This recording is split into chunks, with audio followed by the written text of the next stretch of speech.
télérèglement qui est offert aux opérateurs, donc qui ont affaire à l'administration des douanes et qui ont des créances dues auprès de l'administration des douanes, qui sera un moyen de paiement à distance via Internet qui nécessitera un agrément de la part de l'opérateur et qui, à terme, a pour objet de remplacer les autres moyens de paiement actuellement en vigueur. Alors, dans un premier temps, le télérèglement va concerner des entreprises qui sont d'ores et déjà nos interlocuteurs privilégiés, des grands groupes ou des PME également, qui font soit des opérations de dédouanement auprès de notre administration, soit sont issus du secteur pétrolier.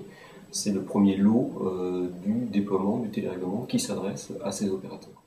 Ils ont à faire une demande d'adhésion auprès des chefs des pôles d'action économique des directions régionales des douanes. Et à l'issue, ils peuvent, dès le lendemain, dès que leur adhésion a été validée par les établissements bancaires desquels ils ressortent, il est facultatif comme moyen de paiement jusqu'au 31 décembre 2012. Ensuite, il sera rendu obligatoire pour les créances supérieures à 5 000 €. Ce qui signifie pour les opérateurs que les opérateurs effectuant des paiements supérieurs donc à ces créances auront l'obligation de passer par ce moyen de paiement. L'avantage est double pour les douanes. Un avantage, c'est un moyen de sécuriser les paiements perçus par la douane. Et la douane est très attachée à la sécurisation de ces moyens de paiement. La seconde chose aussi, c'est en termes de gestion, c'est une gestion beaucoup plus simple pour le réseau comptable des douanes que le télérèglement apportera à ces services.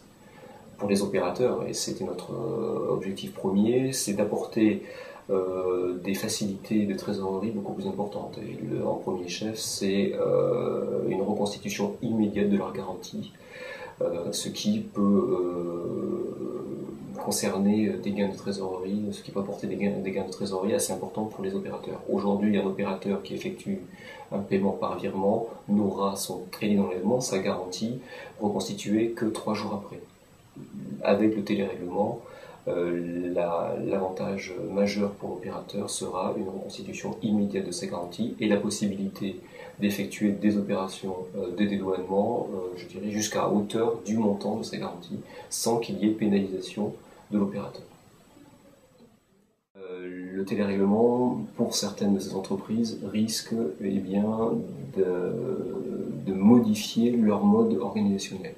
Néanmoins, des grands opérateurs que nous avons rencontrés en amont, quand nous avons fait notamment l'expérimentation du télérèglement, ont expliqué également qu'ils avaient un avantage majeur par rapport au système actuel. C'était non seulement la reconstitution du crédit d'enlèvement de manière immédiate, donc des gains de trésorerie vis-à-vis de leur établissement bancaire, et la seconde chose d'un point de vue organisationnel, c'est la possibilité de voir immédiatement les créances dues, et non pas d'avoir un montant global à honorer auprès de l'administration des douanes, quitte à avoir des remboursements ensuite de la part de l'administration auprès de ces opérateurs.